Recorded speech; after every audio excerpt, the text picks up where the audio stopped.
தயவு செய்து அரசு சார்பில் எதுவும் பண்ண மாட்டாங்க. ஸ்பான்சர் பண்ணுறவங்க அவங்கவுங்க பிரியப்பட்டதை அவங்கவுங்க இஷ்டத்துக்கு பண்ணுறது தான் வழக்கம். இது பாரம்பரியமாக அரசு மூலமாக கொடுக்குறான்னு சொல்லியிருக்காங்களா என்னென்னு எனக்கு தெரியாது. இது இப்போ நீங்களும் செய்யலாம், நானும் செய்யலாம், யார் வேணும்னாலும் அது கொடுத்து வாங்கி இது பாரம்பரியமாக நடந்துக்கிட்டு இருக்குது. அதனால் பாரம்பரிய முறைப்பிரகாரம் ஜல்லிக்கட்டு நடக்கிற இந்த மாற்றமில் பரிசு பொறுத்தளவு இது ஸ்பான்சர், இது எல்லா பேருமே அவங்கவுங்க என்ன வேணுமாலும் கொடுப்பாங்க. இதில் எந்த விதமான கட்சி வேறுபாடும் இருக்காது. எல்லோரும் வருவாங்க, எல்லோரும் கலந்துக்குவாங்க. அது மாதிரி சமுதாயமும் வேறுபாடு இருக்காது. எல்லோரும் கிராமமும் இருக்கும், கிராம கமிட்டி இருக்கும், எல்லோரும் சேர்ந்து ஒருமித்த கருத்தோட தான் ஜல்லிக்கட்டு நடக்கும். உள்ளூர் மாடுகளுக்கு ஆன்லைன் டோக்கனால இது கிடையாது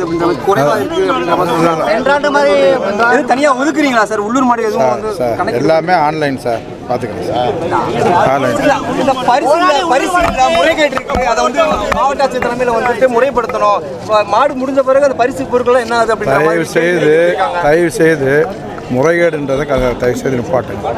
எல்லா வீடியோ நம்ம சிசிடிவி கேமரா போட்டிருக்கோம், வீடியோ இருக்குது. நீங்கள் பத்திரிகைத்துறை நண்பர்கள், தொலைக்காட்சி நண்பர்கள், நூற்றுக்கணக்கான பேர் அங்கே அந்த ஜல்லிக்கட்டு எல்லா 3 ஜல்லிக்கட்டுலையுமே நூற்றுக்கணக்கான வீடியோ இருக்கிறீங்க. இதில் என்ன முறைகேடு நடக்க போகுது? எந்த விதமான முறைகேடும் ஒரு உடன் கூட நடப்பதற்கு வாய்ப்பும் இல்லை, நடக்கவும் நடக்காது சார். நேற்று ஒரு சர்ச்சையான ஒரு வீடியோ நேற்று அப்படி ஒன்றுமே நடக்கலை. 16ஆம் தேதி நவம்பர் மாதம் சார், நீங்கள் தான் சொல்லணும். ரைட், நடத்துறதுக்காக 17-18 நடத்தியிருக்காங்க. அதுக்காக இப்போ பொதுப்பணித்துறையிலேருந்து அதுக்கு இவ்வளோ கட்டணம்னு சொல்லியிருக்காங்க. அதை கட்டிட்டு கேட்குற போது அது முன்னுரிமை அடிப்படையில் யாரெல்லாம் கேட்டுருக்கிறாங்களோ அதை வருஷ பிரகாரம் இந்த வட்டம் நிகழ்ச்சி அங்கே தொடர்ந்து நடைபெறும். போன வருஷம் நடத்துறோமா, நம்ம நடத்துறோமா? இல்லை,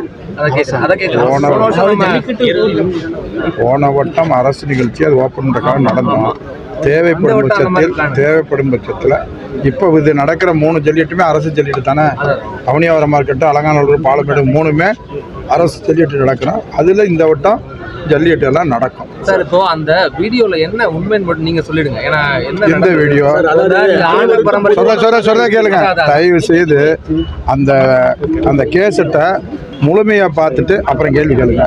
இல்லை ஒரு தவறான தகவலை எடிட் பண்ணி பரப்புகிறாங்க. நான் சொன்னது, நான் ஒரு அமைச்சர், எல்லா சமுதாய மக்களுக்கும் பொதுவான ஆள். நீங்கள் இப்போ பின்தங்கி இருக்கிறீங்க. இப்போ தான் படித்து ஒரு 450 பேர் தேர்வு விட்டு வந்திருக்கிறீங்க. இந்த 450 பேர் பதவிக்கு வருகிற போது எல்லா சமுதாய மக்களும் உங்களுக்கு நீங்கள் நல்லபடியாக அனுசரித்து நடந்துக்கிறணுன்றது தான் அதில் இருக்குது. அந்த கேசட்டை முழுமையாக பார்த்துட்டு சொல்லுங்கள். யாரை பர்பஸாக அதை மட்டும் சென்சார் பண்ணி இது சொல்லியிருக்கேன். நான் சொன்னது பரம்பரை ஆண்ட பரம்பரைன்றது ராஜராஜ சோழன் காலத்திலிருந்து அந்த மன்னர்கள் காலத்தில் இருக்கிறதான் நாங்கள் சொல்லியிருக்கோமே ஒழிய இவங்க தவறுதலாக எடுத்துக்கிட்டு அதில் எடிட் பண்ணி போட்டாங்கன்னா அதுக்கு இல்லை. நான் பேசுகிறது முழுசாக நீங்கள் கேளுங்க. எல்லா சமுதாய மக்களும் பயன்படுற மாதிரி நீங்கள் இன்றைக்கி தேர்வு பெற்றவங்க நடந்துக்கிறணும். நான் அமைச்சரை பொறுத்தளவு எல்லாருக்கும் பொதுவான ஆள் அப்படின்னு பேசியிருக்கேன். அந்த கேசட்டை முழுசாக அவங்கள்ட்ட போட சொல்கிறேன். நீங்கள் பார்த்துட்டு அப்புறம் சொல்லுங்கள். இது பர்பஸாக, அதுவும் என்றைக்கு நடந்து 2 மாதம் ஆச்சா 3 மாதம் ஆச்சு, என்னமோ நேற்று நடந்த மாதிரி இன்றைக்கி நடந்த மாதிரி மீடியாவில் போட்டால் அதுக்கு நான் பதில் சொல்லலை. இப்போ நீங்கள் வேணும்னே கேட்குறீங்க. அது முழு கேசட்டையும் பார்த்துட்டு பேசுங்க, புரியுதா? ஏன் இப்போ பரப்புதுன்னு அது எனக்கு தெரியல. நீங்கள் தான் அதை கண்டுபிடிச்சி சொல்லணும். தெரியல, கோபத்தின் காரணமாக அதை செய்கிறாங்களா? நீங்கள் பொதுவானவர் சார், அனைவருக்கும் தெரிந்தது. இப்போ நீங்கள் ஏன் இப்படி ஒரு கேள்வி கேட்குறீங்க? எனக்கு யாரும் கோபம் இல்லை, யாரும் என் மேலே வருத்த போகிறதுக்கு இல்லை. அது என்ன காரணத்துக்காக அந்த மீடியா பண்ணாங்கன்னா அவங்களத்தான் நீங்கள் கேட்கணும். நான் பேசின முழுசையும் அந்த இதில் நீங்கள் போட்டு பார்த்துங்க. நான் அப்போ சொல்லியிருக்கேன், எல்லா சமுதாய மக்களுக்கும் எல்லாருக்கும் நான் பொதுவான ஆள். நீங்கள் தேர்ந்தெடுத்து வரக்கூடிய அரசு வேலைக்கு போகக்கூடிய நீங்கள் நிச்சயமாக எல்லோருக்கும் பொதுவான ஆளாக உங்களுடைய அணுகுமுறையும் எளிவாக அவர்களை மதிக்கத்தக்க வகையில் இருக்க வேண்டும்னு நான் கேசட்டில் சொல்லியிருக்கேன். அதை தர்றேன், அதை நீங்கள் பார்த்து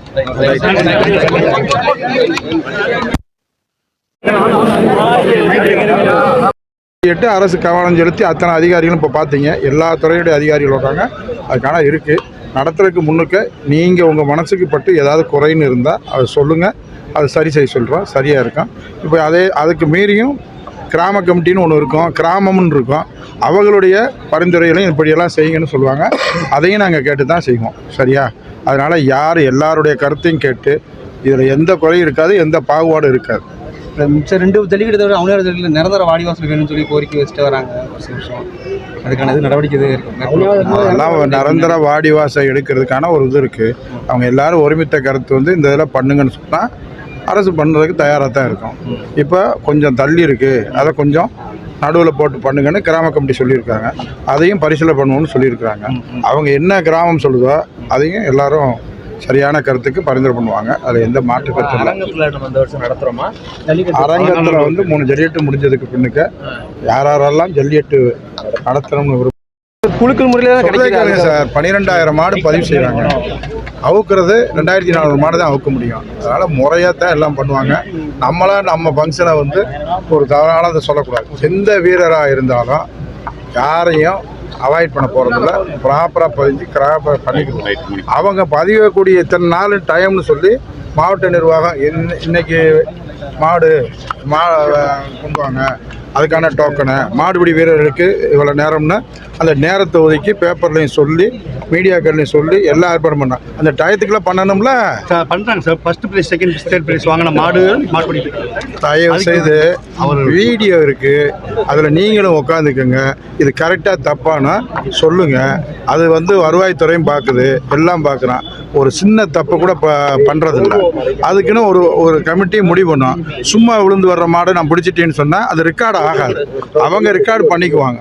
அதெல்லாம் பாராட்டம் சொன்னாங்க. எல்லாம் சொன்னாலும் நீதிமன்றத்தில் கரெக்டான முடிவு எடுத்துருக்காங்கன்றது தான் சொல்லியிருக்கிறாங்க. அது கரெக்டாக தான் இருக்கும். சொல்கிறவங்களுக்கு வந்து வாய்ப்பு கிடைக்காம அப்படியெல்லாம் இருக்கும். எல்லாத்துக்கும் 100% அப்படி கிடைக்காத வீரர் கிடைக்காத காலைன்னு நீங்கள் சொல்லுங்கள். அதெல்லாம் இப்போ அறிவிக்க போகிறாங்க. முன்கூட்டியே பதிஞ்சிக்கிற சொல்லுங்கள். நாங்கள் இந்த டோக்கனோட பதிஞ்சிருக்கோம், எங்களுக்கு கிடைக்கிறேன்னு சொல்லுங்கள். ஆனால் 2,400 பேர் 3,000 பேருக்கு தான் கிடைக்கும். 9,000 பேருக்கு கிடைக்காது. ஏன்னா அதுக்கெல்லாம் அவுக்க முடியாது. எப்படி நீங்களே சொல்லுங்கள், இல்லை நீங்களே இருந்து பண்ணுங்கள். இல்லை டைமிங் இல்லை. காலையில் 7 மணிக்கு ஆரம்பித்து 5 மணிக்குள்ள முடிக்குவாங்க. துல்லியமாக தினசரி நடப்பு நிகழ்வுகளையும் கல்வி, விளையாட்டு, அரசியல், வாழ்க்கை முறை, மருத்துவம், தொழில்துறை, சினிமா, பொழுதுபோக்கு போன்ற பல்வேறு நிகழ்ச்சிகளையும் உடனுக்குடன் காண கேப்டன் டிவி மற்றும் கேப்டன் நியூஸ் சமூக வலைத்தள பக்கங்களோடு இணைந்திருங்கள். உங்கள் வணிகத்தை கேப்டன் டிவி மற்றும் கேப்டன் நியூஸில் விளம்பரத்தின் மூலம் மேம்படுத்த விருப்பமா? உடனே கீழே கொடுக்கப்படும் எண்ணிற்கு தொடர்பு கொள்ளுங்கள்.